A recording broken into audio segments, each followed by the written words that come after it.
Hello friends, আজকের ভিডিওটা আমি স্টার্ট করছি ছোটবেলা যেখান থেকে আমার দিনটা স্টার্ট হতো। আশা করি তোমরা অনেকেই বুঝতে পেরেছো জায়গাটা কোথায়। হ্যাঁ, ঠিক ধরেছ, এটা বারডোয়ান সেনা স্কুল।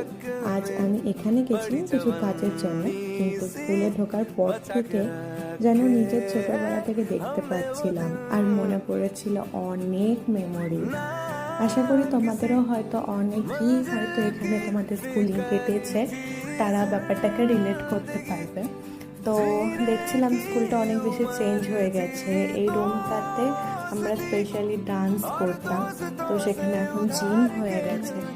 আর এই সিঁড়িটা আমার কাছে খুব স্পেশাল, কারণ প্রতিবার আমি এই সিঁড়িটা থেকেই পড়ে যেতাম। যাই হোক, তারপরে স্কুল থেকে বেরিয়ে গেছিলাম রামপ্রসাদে, কারণ প্রচণ্ড গরম ছিল। তারপর সন্ধ্যাবেলায় গেছিলাম একটু বন্ধুদের সাথে ঘুরতে।